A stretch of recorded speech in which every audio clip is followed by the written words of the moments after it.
Então, ali tu pode perceber que minha trajetória não é exceção e não é um ponto fora da curva, mas ela é uma situação minoritária.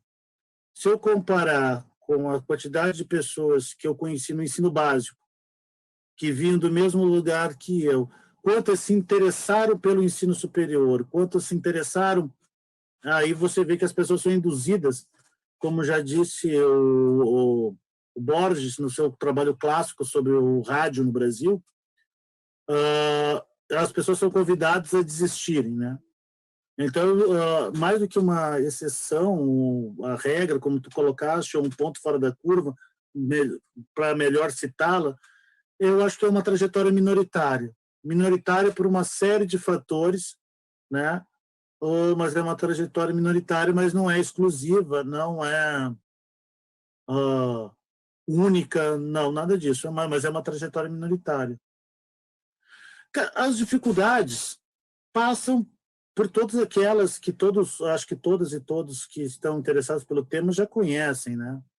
Você se depara, você vai entrando num mundo que você só ouviu falar, um mundo do qual as pessoas com as quais você convive não são habituados a frequentá-los, né? Aquilo do capital cultural, né? E aí, quando tu vai entrando, você vai tendo que se adaptar e fazendo escolhas, né? Como todas as pessoas têm que fazer. A questão é que as escolhas para alguns grupos são mais pesadas e mais fortes e mais marcantes e mais definitivas do que para outros grupos, né? Essa é a grande questão que se coloca. E também tu podes colocar nessa conta a velocidade que as coisas acontecem, né? A velocidade que as coisas acontecem. Em geral, não vou falar em geral porque eu não tenho a menor referência para isso. Então vamos usar uma outra construção de frase. É comum para o público negro fazer as coisas mais tarde no que diz respeito à comparação com as pessoas brancas.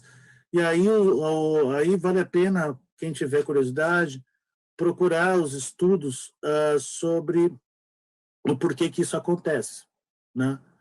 E aí vem a coisa que talvez a perspectiva interseccional seja bastante útil, que daí as pessoas que se interessam por isso, seja para concordar, seja para criticar, mas que se interessam por isso, vão observar que as questões classe, gênero e raça operam, às vezes simultaneamente e às vezes não, sabe? Elas são categorias distintas, mas que operam sobre as mesmas pessoas.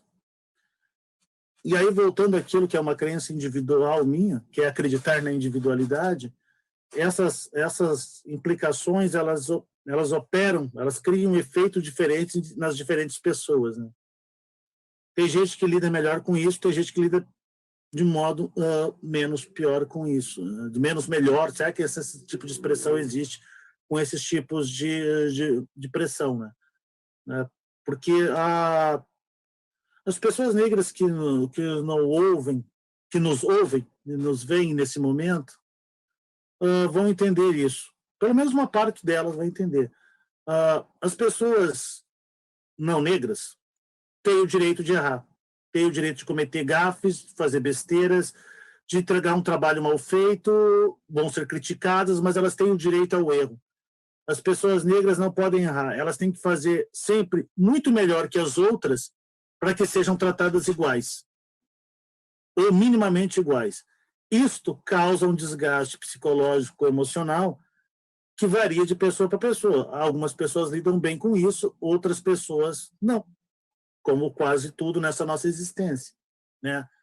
E dentro disso que falo, para quem é mais habituado com o mundo das ciências humanas, é aquilo que o Norbert Elias fala nos estabelecidos e os outsiders, né? No grupo estabelecido, quando uma pessoa erra, é uma pessoa que errou. Nos outsiders, aqueles que estão fora da dominação ou da capacidade de dominar, quando um erra, o erro é de todos. Porque todos são vagabundos, porque todos não prestam, e etc, etc, etc. Né? Isso é bastante fácil de visualizar tanto para a questão racial quanto para a questão de gênero, né? O Brasil foi governado, salvo raros momentos do século XIX, sempre por homens, cometendo uma série de equívocos. A única mulher que governou o Brasil não podia errar, né? Ela fazia uma excelente gestão, é outra discussão. É outra discussão. A questão é que, por ela ser mulher, as críticas vinham nessa direção, né? Assim como ocorreu com Luiz Erundina, quando foi prefeita de São Paulo, com Marta Suplicy, quando foi prefeita de São Paulo, sabe? Aconteceu também com Ângela Amin, quando foi prefeita de Florianópolis. As críticas que essas pessoas recebem, por serem mulheres, são muito particulares. E as pessoas mais atentas vão ver que o viés político que elas adotam pouco importa nesse caso. Porque a essência da crítica é porque elas são mulheres. Quando o Joyce Haussmann rompe com a gestão federal, é só vocês abrirem a internet e ver o tipo de crítica que ela recebe dos seus antigos aliados. Nenhuma é porque os seus projetos são mal elaborados ou porque eles são inconstitucionais, sabe? As pessoas vão discutir o peso dela, o corte de cabelo, né? Nesse sentido, o prefeito reeleito de Curitiba tem uma frase que eu acho maravilhosa. Quando ele, sempre questionado sobre a sexualidade dele, falou: eu não vou governar, desculpem a palavra, com a bunda. E eu achei fantástico. O atual prefeito de Curitiba foi maravilhoso nessa assertiva, sabe? Foi maravilhoso nessa assertiva, sabe? Desculpe o termo mais forte, mas foi fantástico o que o atual prefeito de Curitiba falou. A gente pode concordar ou não com ele politicamente, pouco importa, mas as críticas têm que ser neste âmbito. Discutir a gestão que ele está fazendo da cidade, ou que essas parlamentares fazem, né?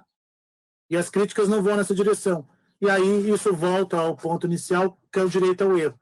Alguns grupos têm direito ao erro, né? E assim, caso alguém ainda não saiba, seres humanos cometem erros.